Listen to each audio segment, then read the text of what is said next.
You're listening to Audiology. Support our work on Patreon and be sure to submit your requests for topics in the comments below. Now presenting Battle of Trafalgar. The Battle of Trafalgar was a naval engagement that took place on the 21st of October 1805 between the British Royal Navy and the combined fleets of the French and Spanish navies during the War of the Third Coalition, August-December 1805, of the Napoleonic Wars, 1803 to 1815. As part of Napoleon's plans to invade the United Kingdom, the French and Spanish fleets combined to take control of the English Channel and provide the Grande Armée safe passage. The Allied fleet, under the command of the French Admiral Pierre-Charles Villeneuve, sailed from the port of Cadiz in the south of Spain on the 18th of October 1805. They encountered the British fleet under Lord Nelson, recently assembled to meet this threat in the Atlantic Ocean along the southwest coast of Spain, off Cape Trafalgar. Nelson was outnumbered, with 27 British ships of the line to 33 Allied ships, including the largest warship in either fleet, the Spanish Santísima Trinidad. To address this imbalance, Nelson sailed his fleet directly at the Allied battle line's flank, hoping to break the line into pieces. Villeneuve had worried that Nelson might attempt this tactic, but for various reasons, had made no plans for this eventuality. The plan worked almost perfectly. Nelson's columns split the Franco-Spanish fleet in three, isolating the rear half from Villeneuve's flag aboard Bucentaure. The Allied vanguard sailed off while it attempted to turn around, giving the British temporary superiority over the remainder of their fleet. In the ensuing fierce battle, 20 Allied ships were lost, while the British lost none. The tactic exposed the leading ships in the British lines to intense fire from multiple ships as they approached the Franco-Spanish lines. Nelson's own HMS Victory led the front column and was almost knocked out of action. Nelson was shot by a French musketeer during the battle and died shortly before it ended. Villeneuve was captured along with his flagship Bucentaure. He attended Nelson's funeral while a captive on parole in Britain. The senior Spanish fleet officer, Admiral Federico Gravina, escaped with the remnant of the Franco-Spanish fleet, a third of the original number of ships. He died 5 months later of wounds sustained during the battle. The victory confirmed the naval supremacy Britain had established during the course of the 18th century, and was achieved in part through Nelson's departure from prevailing naval tactical orthodoxy. Part 1. Background. In 1805, the First French Empire, under Napoleon Bonaparte, was the dominant military land power on the European continent, while the British Royal Navy controlled the seas. During the course of the war, the British imposed a naval blockade on France, which affected trade and kept the French from fully mobilizing their naval resources. Despite several successful evasions of the blockade by the French Navy, it failed to inflict a major defeat upon the British, who were able to attack French interests at home and abroad with relative ease. When the Third Coalition declared war on France after the short-lived Peace of Amiens, Napoleon renewed his determination to invade Britain. To do so, he needed to ensure that the Royal Navy would be unable to disrupt the invasion flotilla, which would require control of the English Channel. The main French fleets were at Brest, in Brittany, and at Toulon on the Mediterranean coast. Other ports on the French Atlantic coast harbored smaller squadrons. France and Spain were allied, so the Spanish fleet based in Cadiz and Ferrol was also available. The British possessed an experienced and well-trained corps of naval officers. By contrast, some of the best officers in the French Navy had either been executed or had left the service during the early part of the French Revolution. Vice Admiral Pierre-Charles Villeneuve had taken command of the French Mediterranean fleet following the death of Latouche-Tréville.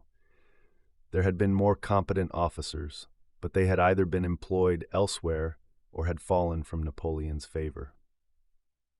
Villeneuve had shown a distinct lack of enthusiasm for facing Nelson and the Royal Navy after the French defeat at the Battle of the Nile in 1798. Napoleon's naval plan in 1805 was for the French and Spanish fleets in the Mediterranean and Cadiz to break through the blockade and join forces in the Caribbean. They would then return, assist the fleet in Brest to emerge from the blockade, and together clear the English Channel of Royal Navy ships, ensuring a safe passage for the invasion barges, the admirals of the campaign. Pursuit of Villeneuve. Early in 1805, Vice Admiral Lord Nelson commanded the British fleet blockading Toulon. Unlike William Cornwallis, who maintained a close blockade off Brest with the Channel Fleet, Nelson adopted a loose blockade in the hope of luring the French out for a major battle, saying, "To be able to get at the enemy, you must let them come out to you, if you cannot get at them." However, Villeneuve's fleet successfully evaded Nelson's when the British were blown off station by storms. Nelson commenced a search of the Mediterranean, supposing that the French intended to make for Egypt, but Villeneuve instead took his fleet through the Strait of Gibraltar, rendezvoused with the Spanish fleet in Cadiz, and sailed as planned for the Caribbean. Once Nelson realized that the French were crossing the Atlantic Ocean, he set off in pursuit. He missed them by just days in the West Indies as a result of false information. Cadiz. Having lured the British to the West Indies, Villeneuve returned from the Caribbean to Europe, intending to break the blockade at Brest. Nelson, still in fear for Egypt, made to return to the Mediterranean. The fast-sailing corvette, taking word of his plans back to the Admiralty, spotted the French heading further north. On receiving this intelligence, Lord Barham was alive to the enemy strategy and immediately ordered Admiral William Cornwallis to combine his squadron with that of Vice Admiral Sir Robert Calder off Ferrol, and to stretch out 30 to 40 leagues into the Atlantic to block the French from entering the Channel. Calder intercepted the French, resulting in an inconclusive engagement during the Battle of Cape Finisterre, in which 2 of the Spanish ships were captured. Villeneuve abandoned his plan and sailed back to Ferrol in northern Spain. There he received orders from Napoleon to return to Brest. According to the main plan, Napoleon's invasion plans for Britain depended on having a sufficiently large number of ships of the line before Boulogne in France. This would require Villeneuve's force of 33 ships to join Vice Admiral Ganteaume's force of 21 ships at Brest, along with a squadron of 5 ships under Captain Allemande, which would have given him a combined force of 59 ships of the line. When Villeneuve set sail from Ferrol on the 10th of August, he was under orders from Napoleon to sail northward toward Brest. Instead, he worried that the British were observing his maneuvers, so on the 11th of August, he sailed southward towards Cadiz on the southwestern coast of Spain. With no sign of Villeneuve's fleet, on the 25th of August, the 3 French Army Corps' invasion force near Boulogne broke camp and marched into Germany, where it was later engaged.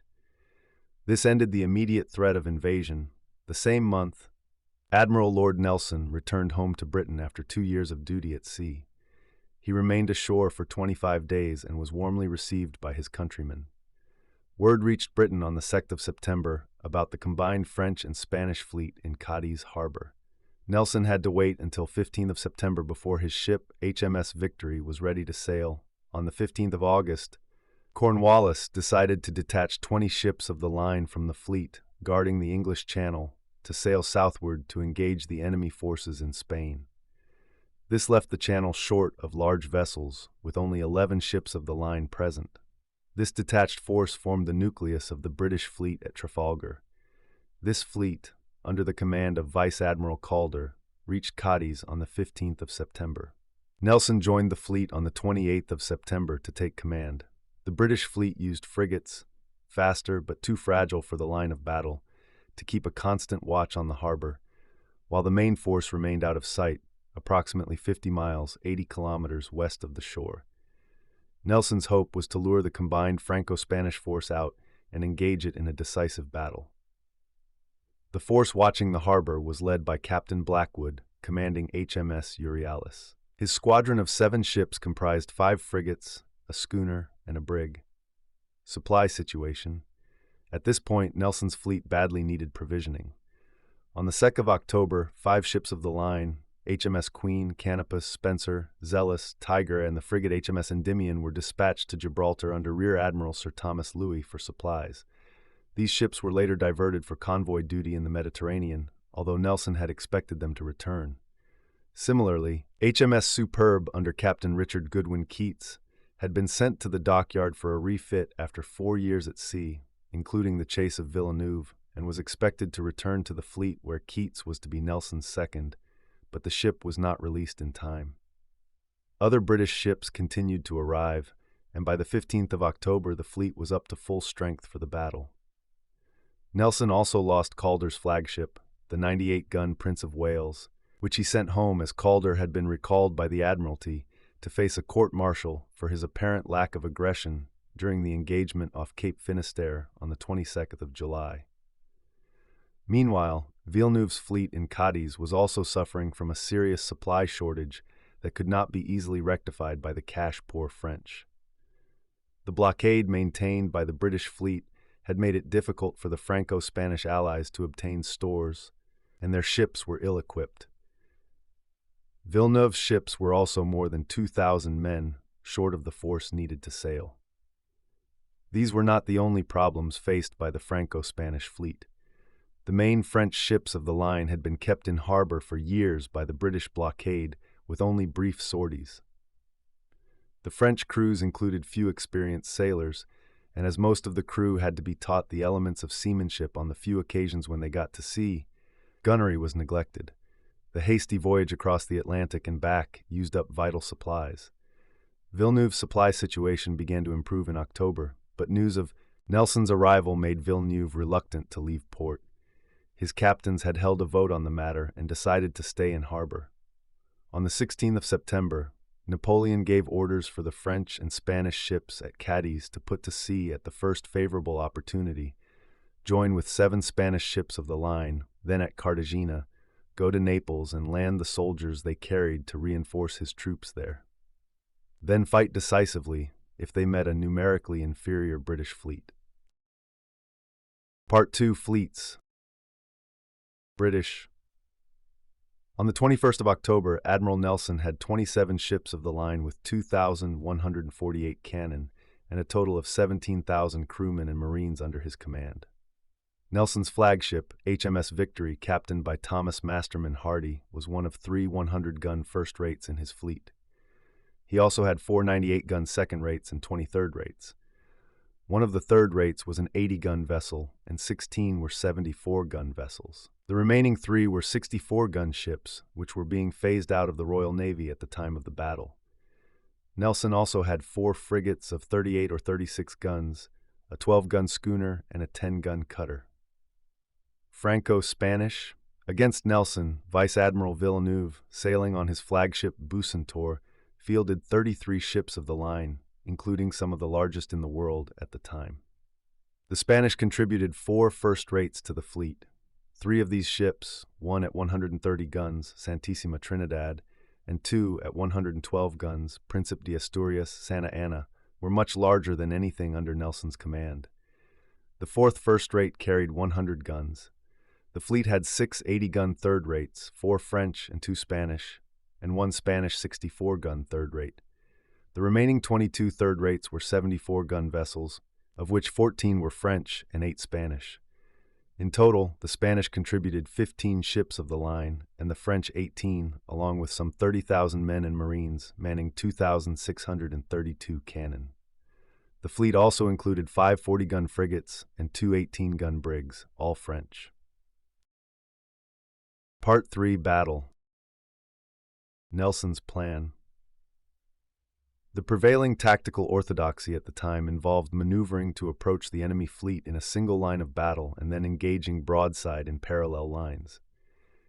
In previous times, fleets had usually engaged in a mixed melee of chaotic one-on-one battles.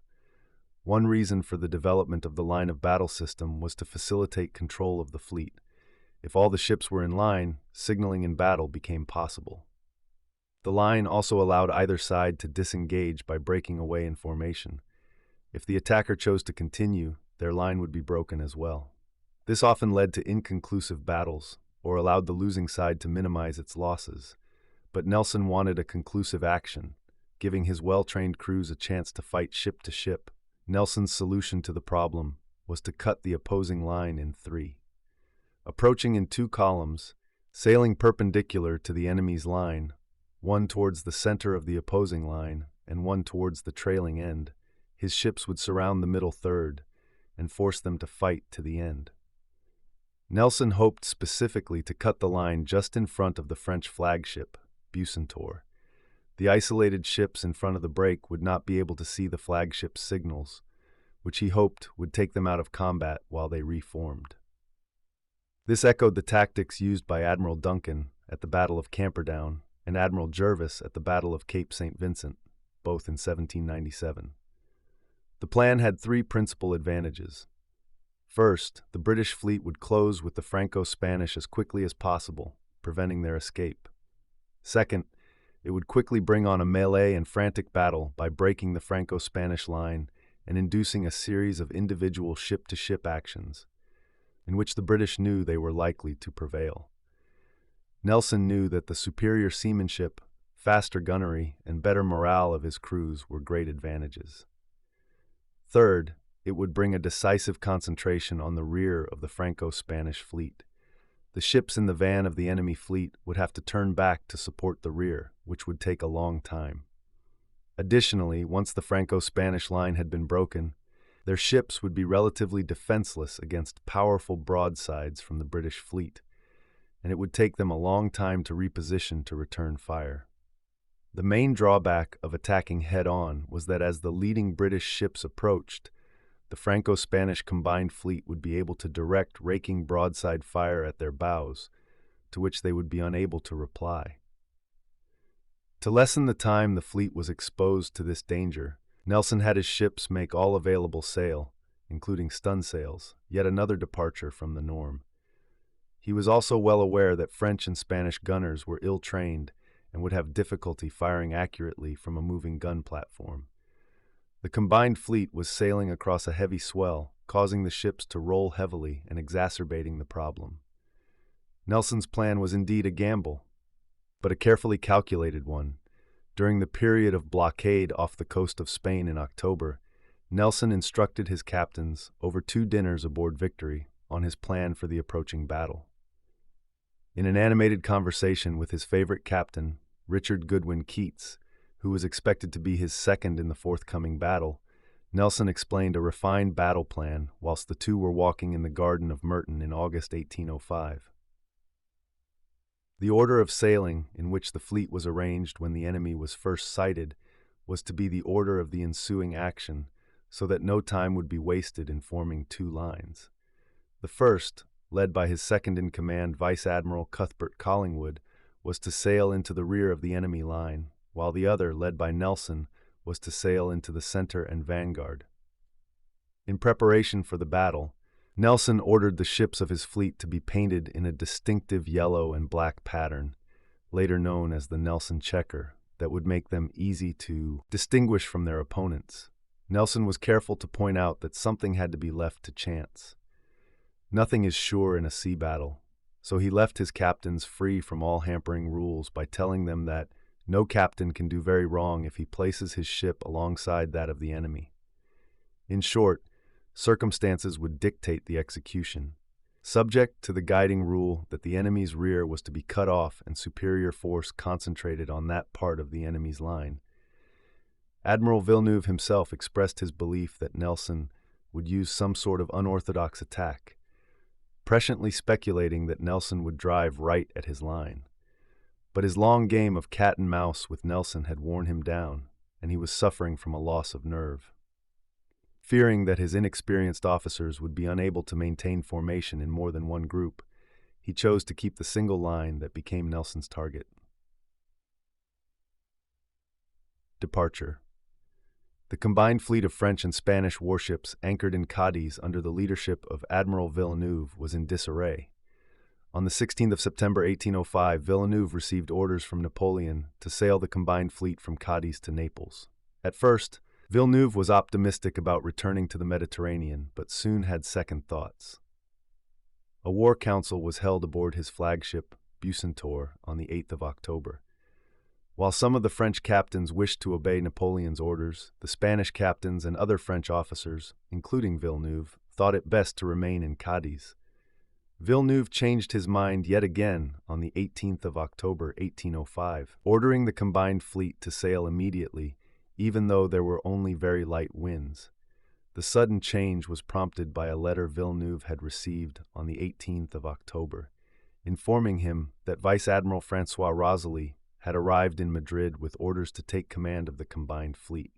Stung by the prospect of being disgraced before the fleet, Villeneuve resolved to go to sea before his successor could reach Cadiz. At the same time, he received intelligence that a detachment of 6 British ships, Admiral Lewis' squadron, had docked at Gibraltar, thus weakening the British fleet. This was used as the pretext for sudden change.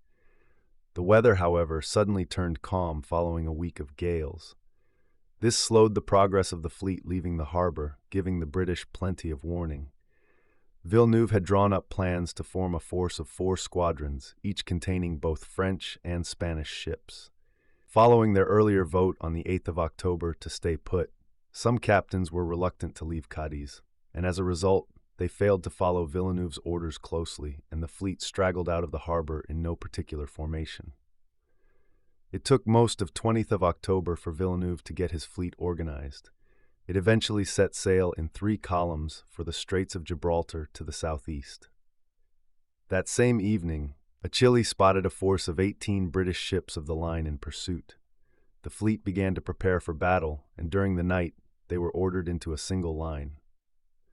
The following day, Nelson's fleet of 27 ships of the line and 4 frigates was spotted in pursuit from the northwest with the wind behind it.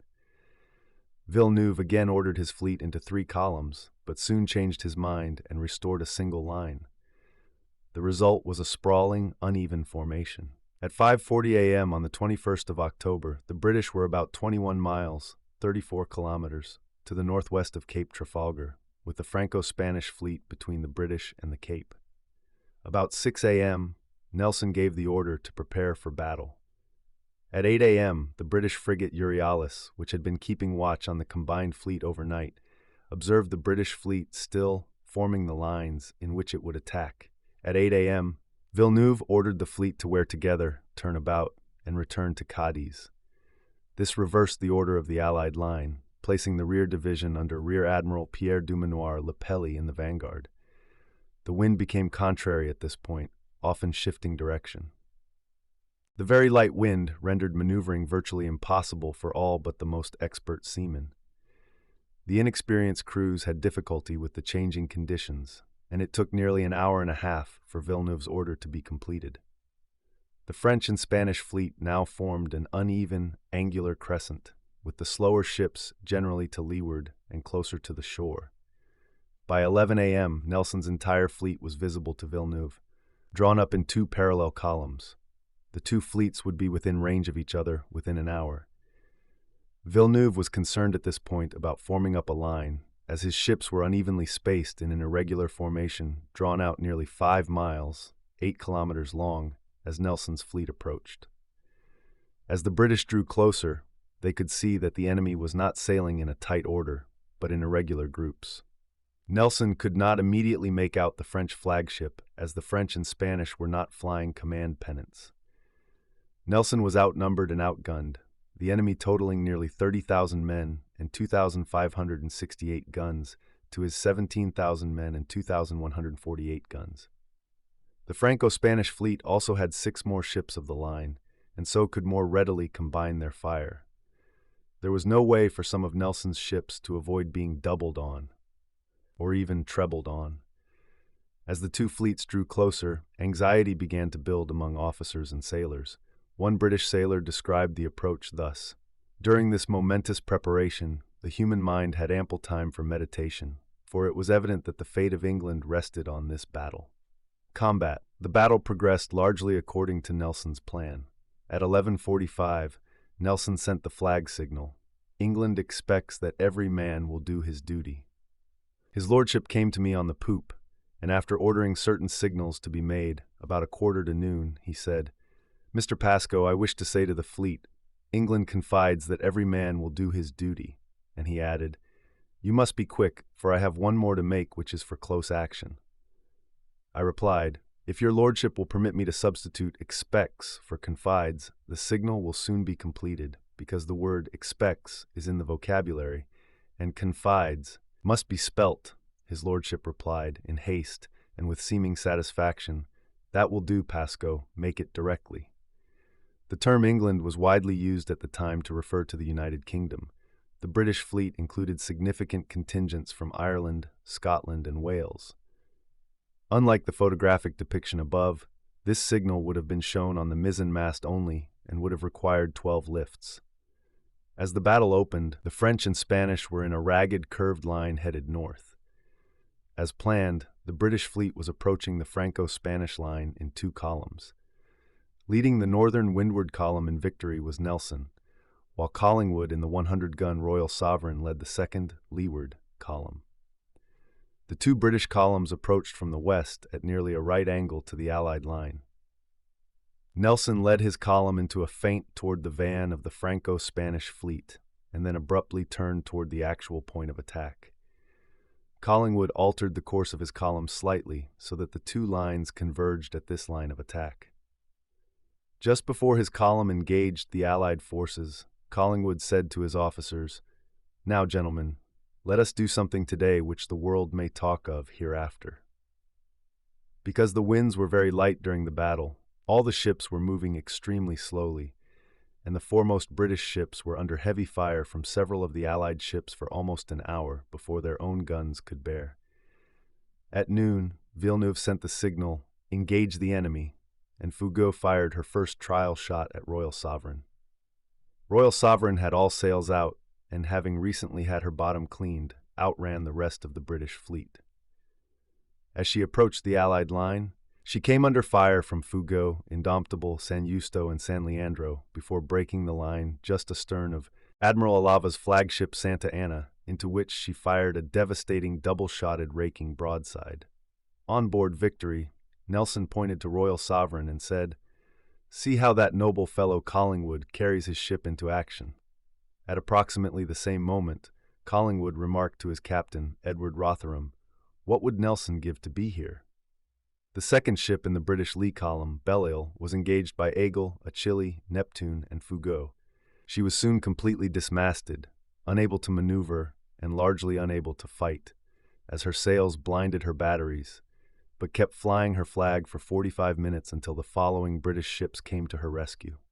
For 40 minutes, Victory was under fire from Heros, Santissima Trinidad, Redoutable, and Neptune. Although many shots went astray, others killed and wounded a number of her crew and shot her wheel away, so that she had to be steered from her tiller below decks, all before she could respond. At 12:45, Victory cut the enemy line between Villeneuve's flagship Bucentaure and Redoutable. She came close to Bucentaure with her guns loaded with double or treble shots each, and her 68-pounder carronades loaded with 500 musket balls. She unleashed a devastating treble-shotted raking broadside through Bucentaure's stern, which killed and wounded some 200 to 400 men of the ship's 800-man complement and dismasted the ship. This volley of gunfire from the Victory immediately knocked the French flagship out of action. Villeneuve thought that boarding would take place, and with the eagle of his ship in hand, told his men, "I will throw it onto the enemy ship and we will take it back there." However, Victory engaged the 74-gun Redoutable. Bucentaure was left to the next 3 ships of the British windward column, Temeraire, Conqueror, and HMS Neptune. A general melee ensued. Victory locked masts with the French Redoutable, whose crew, including a strong infantry corps with 3 captains and 4 lieutenants, gathered for an attempt to board and seize Victory. A musket bullet fired from the mizzentop of Redoutable struck Nelson in the left shoulder, passed through his spine at the 6th and 7th thoracic vertebrae, and lodged 2 inches below his right scapula in the muscles of his back. Nelson exclaimed, "They finally succeeded. I am dead." He was carried below decks. Victory's gunners were called on deck to fight boarders, and she ceased firing. The gunners were forced back below decks by French grenades. As the French were preparing to board Victory, Temeraire, the second ship in the British windward column, approached from the starboard bow of Redoutable and fired on the exposed French crew with a carronade, causing many casualties. At 1355, the French captain Lucas of Redoutable, with 99 fit men out of 643 and severely wounded himself, surrendered. The French Bucentaure was isolated by victory in Temeraire, and then engaged by HMS Neptune, HMS Leviathan, and Conqueror. Similarly, Santissima Trinidad was isolated and overwhelmed, surrendering after 3 hours. As more and more British ships entered the battle, the ships of the Allied center and rear were gradually overwhelmed. The Allied van, after long remaining quiescent, made a futile demonstration and then sailed away. During the combat, Gravina was wounded, while Dionisio Alcala Galiano and Cosme Damian Churruca, commanders of the Bahama and San Juan Nepomuceno, respectively, were killed after ordering their ships not to surrender. Gravina died from his wounds months later. The British took 20 vessels of the Franco-Spanish fleet and lost none. Among the captured French ships were Aigle, Algeciras, Berwick, Bucentaure, Fugu, Intrepid, Redoutable, and Swiftsure. The Spanish ships taken were Argonauta, Bahama, Monarca, Neptuno, San Agustin, San Ildefonso, San Juan Nepomuceno, Santissima Trinidad, and Santa Ana. Of these, Redoutable sank, and Santissima Trinidad and Argonauta were scuttled by the British. Achille exploded, Intrepid and San Augustin burned, and Aigle, Berwick, Fugo, and Monarca were wrecked in a gale following the battle. As Nelson lay dying, he ordered the fleet to anchor, as a storm was predicted. However, when the storm blew up, many of the severely damaged ships sank or ran aground on the shoals. A few of them were recaptured, some by the French and Spanish prisoners overcoming the small prize crews, others by ships sallying from Cadiz. Surgeon William Beatty heard Nelson murmur, "Thank God I have done my duty." When he returned, Nelson's voice had faded and his pulse was very weak. He looked up as Beatty took his pulse, then closed his eyes. Nelson's chaplain, Alexander Scott, who remained by Nelson as he died, recorded his last words as "God and my country." It has been suggested by Nelson historian Craig Cabell that Nelson was actually reciting his own prayer as he fell into his death coma, as the words "God and my country" are closely linked therein. Nelson died at 4:30, 3 hours after being hit. Towards the end of the battle, and with the combined fleet being overwhelmed, the still relatively unengaged portion of the van under Rear Admiral Dumanoir Lepelli tried to come to the assistance of the collapsing center. After failing to fight his way through, he decided to break off the engagement and led 4 French ships, his flagship the 80-gun Formidable, the 74-gun ships Scipien, Duguay-Trouin, and Mont Blanc away from the fighting. He headed at first for the Straits of Gibraltar, intending to carry out Villeneuve's original orders and make for Toulon. On the 22nd of October, he changed his mind, remembering a powerful British squadron under Rear Admiral Thomas Louis was patrolling the straits and headed north, hoping to reach one of the French Atlantic ports. With a storm gathering in strength off the Spanish coast, he sailed westwards to clear Cape St. Vincent, prior to heading northwest, swinging eastwards across the Bay of Biscay and aiming to reach the French port at Rochefort. These 4 ships remained at large until their encounter with an attempt to chase a British frigate brought them in range of a British squadron under Sir Richard Strachan, which captured them all on the 4th November 1805 at the Battle of Cape Ortegal. Cosmo and McDonnell sortie. Only 11 Allied ships escaped to Cadiz, and of those, only 5 were considered seaworthy. The seriously wounded Admiral Gravina passed command of the remainder of the fleet over to Commodore Julien Cosmo on the 23rd of October. From shore, the Allied commanders could see an opportunity for a rescue mission. Cosmo claimed in his report that the rescue plan was entirely his idea, but Vice Admiral Ascanio recorded a meeting of Spanish and French commodores at which a planned rescue was discussed and agreed upon. Enrique Macdonnell and Cosmo were of equal rank, and both raised Commodore's pennants before hoisting anchor. Both sets of mariners were determined to make an attempt to recapture some of the prizes.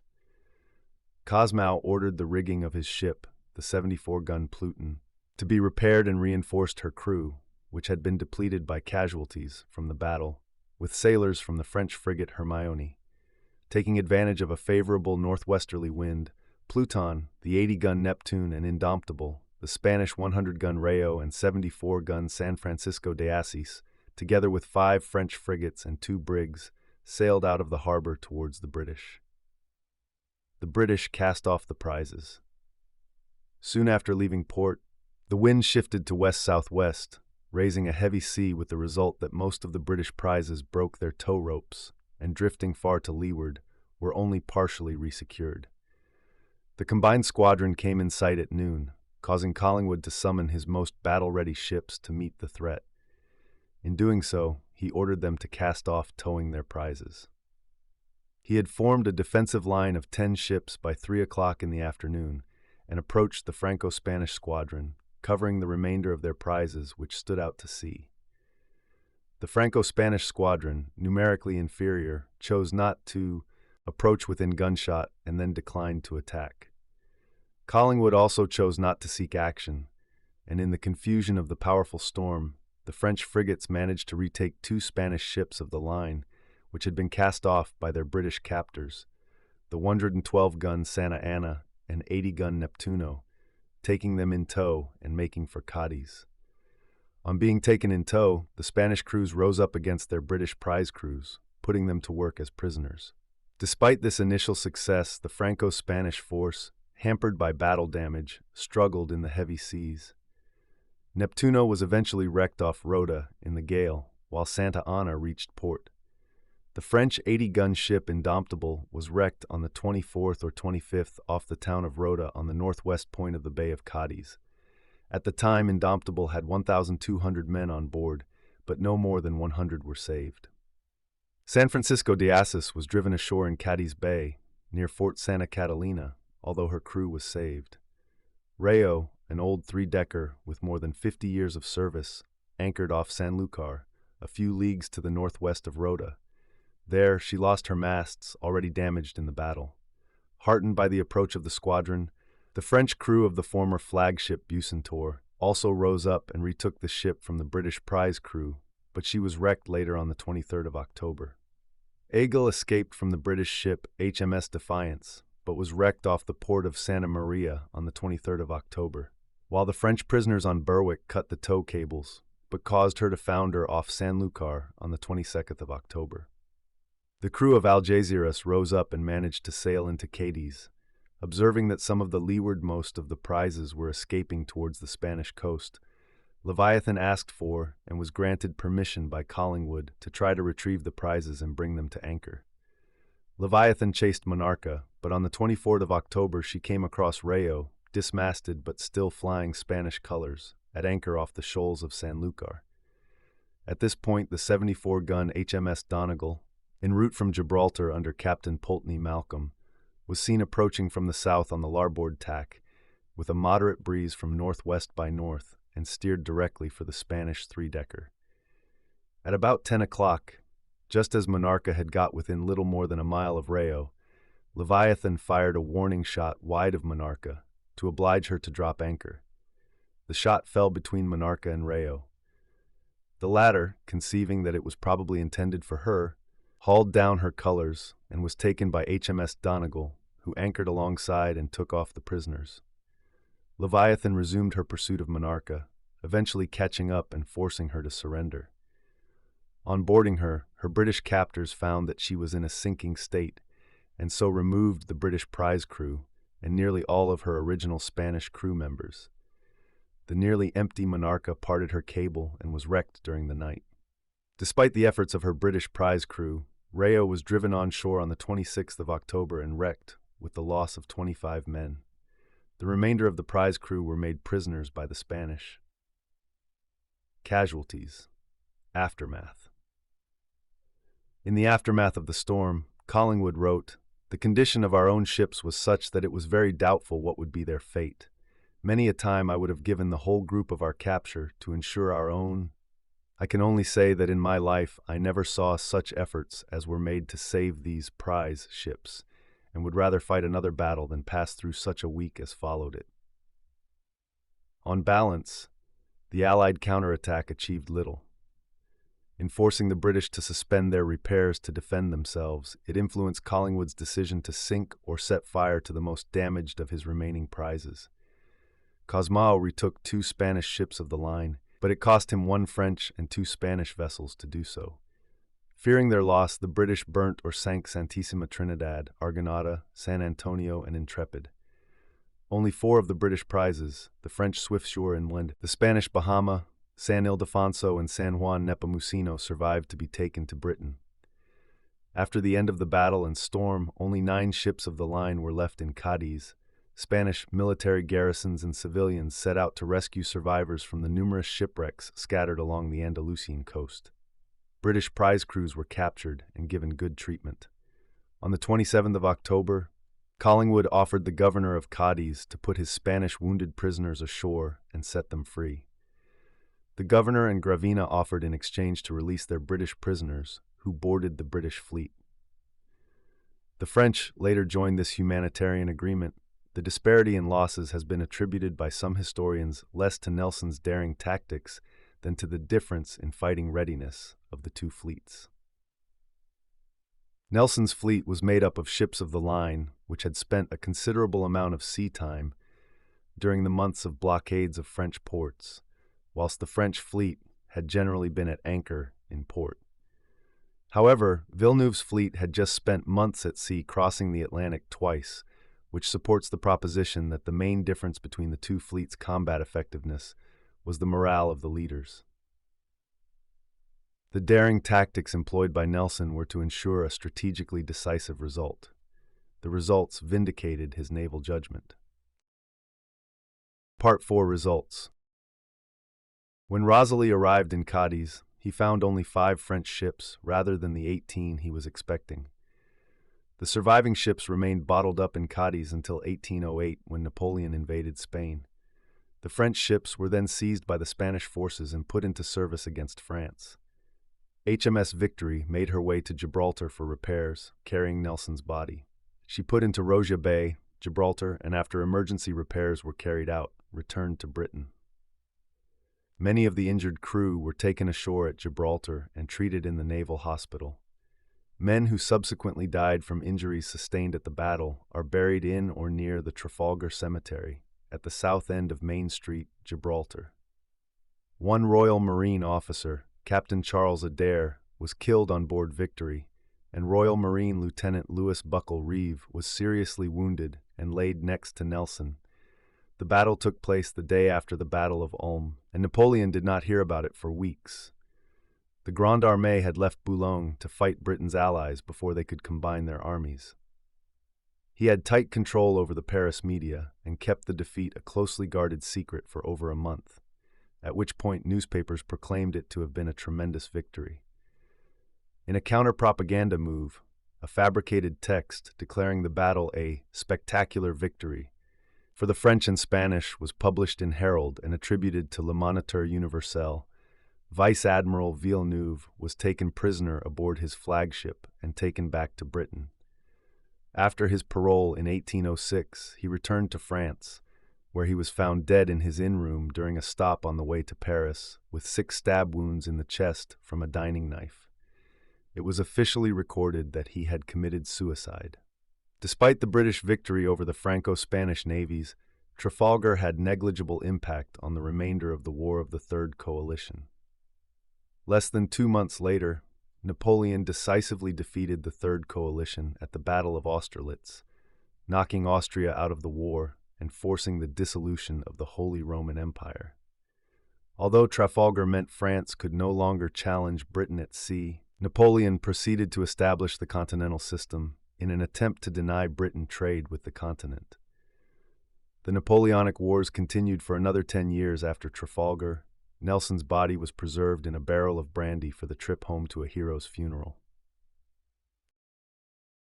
Part 5 Consequences.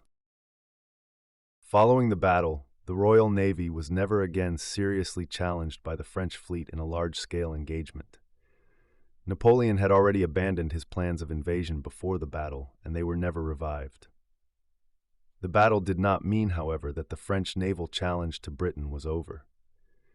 First, as the French control over the continent expanded, Britain had to take active steps with the Battle of Copenhagen in 1807 and elsewhere in 1808 to prevent the ships of smaller European navies from falling into French hands. This effort was largely successful, but did not end the French threat as Napoleon instituted a large-scale shipbuilding program that had produced a fleet of 80 ships of the line at the time of his fall from power in 1814, with more under construction. However, despite constituting a substantial fleet in being, these had no impact on Britain's naval superiority throughout the conflict. For almost 10 years after Trafalgar, the Royal Navy maintained a close blockade of French bases and observed the growth of the French fleet. In the end, Napoleon's empire was destroyed by land before his ambitious naval buildup could be completed. The next naval battles between the British and Spanish would be the British invasions of the River Plate in 1806 and 1807, where the British Navy would fail to capture viceroyalty of the Rio de la Plata. The Royal Navy proceeded to dominate the sea until the Second World War. Although the victory at Trafalgar was typically given as the reason at the time, modern historical analyses suggest that relative economic strength was an important underlying cause of British naval mastery. Nelson became and remains Britain's greatest naval war hero and an inspiration to the Royal Navy, yet his unorthodox tactics were seldom emulated by later generations. The first monument to be erected in Britain to commemorate Nelson may be that raised on Glasgow Green in 1806, albeit possibly preceded by a monument at Tynewald, near Oban in Scotland, dated 1805, both also commemorating the many Scots crew and captains at the battle. The 144-foot-tall, 44 meters, Nelson Monument on Glasgow Green was designed by David Hamilton and paid for by public subscription. Around the base are the names of his major victories: Aboukir, 1798, Copenhagen, 1801, and Trafalgar, 1805. The Nelson Monument overlooking Portsmouth was built in 1807-08, with money subscribed by sailors and Marines who served at Trafalgar. In 1808, Nelson's pillar was erected by leading members of the Anglo-Irish aristocracy in Dublin to commemorate Nelson and his achievements. Between 10% and 20% of the sailors at Trafalgar had been from Ireland, and remained until it was destroyed in a bombing by old IRA members in 1966. Nelson's monument in Edinburgh was built between 1807 and 1815 in the form of an upturned telescope, and in 1853 a time ball was added, which still drops at noon GMT to give a time signal to ships in Leith and the Firth of Forth. In summer, this coincides with the 1 o'clock gun being fired. The Britannia Monument in Great Yarmouth was raised by 1819. Nelson's Column. Montreal began public subscriptions soon after news of the victory at Trafalgar arrived. The column was completed in the autumn of 1809 and still stands in Place Jacques Cartier. A statue of Lord Nelson stood in Bridgetown, Barbados, in what was also once known as Trafalgar Square, from 1813 to 2020. London's Trafalgar Square was named in honor of Nelson's victory. At the center of the square there is the 45.1 meters, 148 feet, Nelson's Column, with a 5.5 meters, 18 feet statue of Nelson on top. It was finished in 1843. Part 6. 100th Anniversary. In 1905, there were events up and down the country to commemorate the centenary, although none were attended by any member of the royal family, apparently to avoid upsetting the French, with whom the United Kingdom had recently entered the Entente Cordiale. King Edward VII did support the Nelson Centenary Memorial Fund of the British and Foreign Sailors Society, which sold Trafalgar Centenary souvenirs marked with the royal cipher.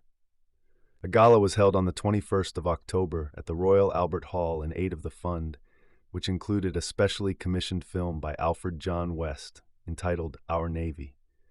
The event ended with God Save the King and La Marseillaise. The first performance of Sir Henry Wood's Fantasia on British sea songs occurred on the same day at a special promenade concert. Part 7. 200th Anniversary. In 2005, a series of events around the UK, part of the See Britain theme, marked the bicentenary of the Battle of Trafalgar. The 200th anniversary of the battle was also commemorated on 6 occasions in Portsmouth during June and July, at St. Paul's Cathedral, where Nelson is entombed, in Trafalgar Square in London in October, T Square 200, and across the UK. On the 28th of June, The Queen was involved in the largest fleet review in modern times in the Solent, in which 167 ships from 35 nations took part. The Queen inspected the international fleet from the Antarctic patrol ship HMS Endurance. The fleet included 6 aircraft carriers, modern capital ships: Charles de Gaulle, Illustrious, Invincible, Ocean, Príncipe de Asturias, and Saipan. In the evening, a symbolic reenactment of the battle was staged with fireworks and various small ships playing parts in the battle. Lieutenant John La Penotier's historic voyage in HMS Pickle, bringing the news of the victory from the fleet to Falmouth, and thence by post-chaise to the Admiralty in London, was commemorated by the inauguration of the Trafalgar Way and further highlighted by the new Trafalgar Dispatch celebrations from July to September, in which an actor played the part of La Penotier and reenacted parts of the historic journey. On the actual anniversary day, 21st of October, naval maneuvers were conducted in Trafalgar Bay near Cadiz, involving a combined fleet from Britain, Spain, and France. Many descendants of people present at the battle, including members of Nelson's family, were at the ceremony. Part 8 in Popular Culture. Novels. Le Chevalier de Saint-Hermine, 1869, by Alexandre Dumas, is an adventure story in which the main character is alleged to be the one who shot Nelson. Trafalgar, 1873, a Spanish novel about the battle, written by Benito Pérez Galdós and starting point of the historical cycle Episodios Nacionales. It is a fictional account of a boy aboard the ship Santissima Trinidad. In James Clavell's 1966 novel Tai Pan, the Scots chieftain of Hong Kong, Dirk Struan, reflects on his experiences as a powder monkey on board HMS Royal Sovereign at Trafalgar. In the unfinished novel Hornblower and the Crisis, 1967, in the Horatio Hornblower series by C.S. Forester, Hornblower was to deliver false orders to Villeneuve, causing him to send his fleet out of Cadiz and hence fight the battle. In Hornblower and the Atropos, 1953, Hornblower is put in charge of Admiral Nelson's funeral in London. In Ramage at Trafalgar, 1986, by Dudley Pope, Ramage commands the fictitious frigate HMS Calypso, which is attached to Nelson's fleet. In Sharpe's Trafalgar, 2000, by Bernard Cornwell, Sharpe finds himself at the battle aboard the fictitious HMS Pucelle. In the 2006 novel His Majesty's Dragon, the first of the historical fantasy Temeraire series by Naomi Novik, in which aerial dragon-mounted combat units form major divisions of European militaries during the Napoleonic Wars, Trafalgar is actually a massive feint by Napoleon to distract British forces away from the aerial and seaborne invasion of Britain near Dover. Nelson survives, though he is burned by dragonfire. In other media, The Battle of Trafalgar is a lost 1911 American silent short film directed by J. Searle Dawley and produced by Edison Studios in New York City.